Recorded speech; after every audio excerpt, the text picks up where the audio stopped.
Non-Infectious Diseases, The Story of Little Jimmy and the Radioactive Snowman by Purcell, Dibello, and Vincent Piccioni. You may ask us what a non-infectious disease is. Well, it's a disease that is not passed from person to person and arises from inside the body. It is a much bigger risk for industrial nations like the U.S.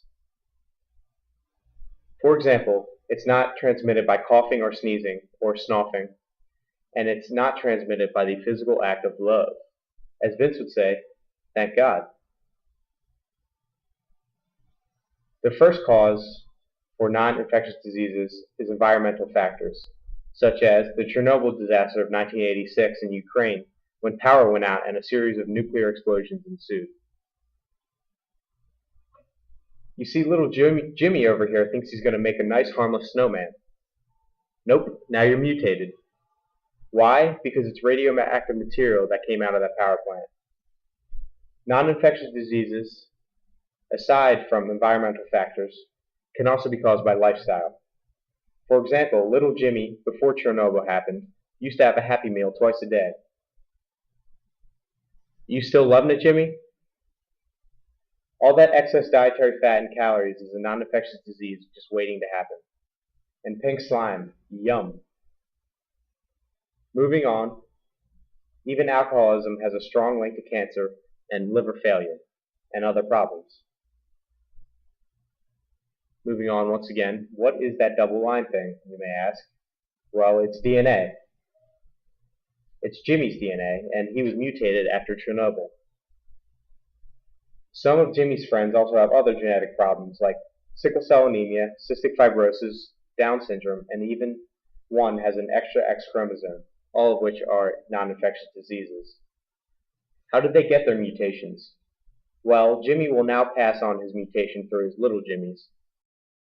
I guess he should have worn his Jimmy hat. Genetic mutations can also result from radioactive chemicals, faulty repair enzymes, and the crossing over in somatic cells. Sickle cell anemia results from just one different nucleotide than the original nucleotide there in a normal person. Less than 10% of all cancers are purely hereditary.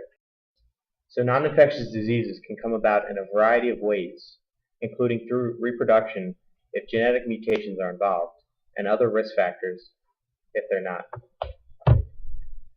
The top non-infectious diseases, not in order, are 1. Heart disease, 2. Diabetes, 3. Stroke.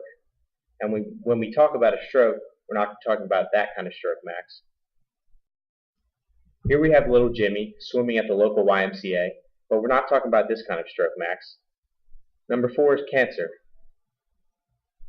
Some, if not all of these diseases, are preventable through lifestyle changes and environmental factors that we can control, such as carcinogenics, which is not a word. Well, in Jimmy's case, he was screwed from the beginning, but the real question we have to ask when coming to traditional prevention is how you prevent non-infectious diseases.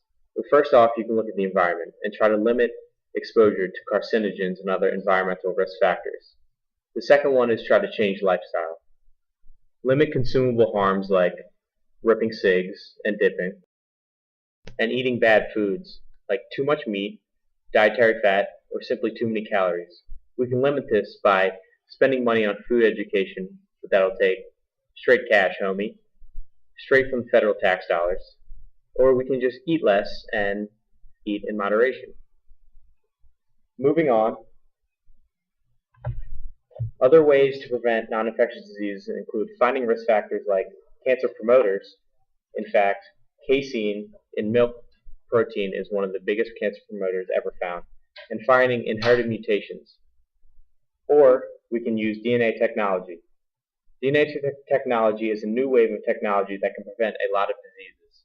For example, we can use PCR to isolate a gene, copy it, and test it to find if a person has a high level of something in that gene.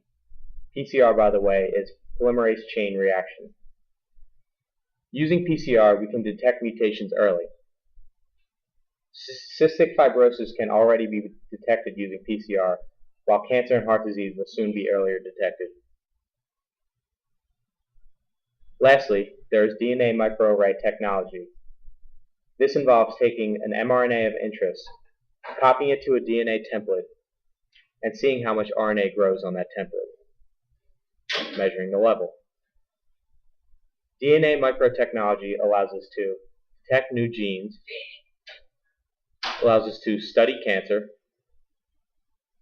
allows us to learn more about heart disease, and allows us to discover more about potential drugs. The end.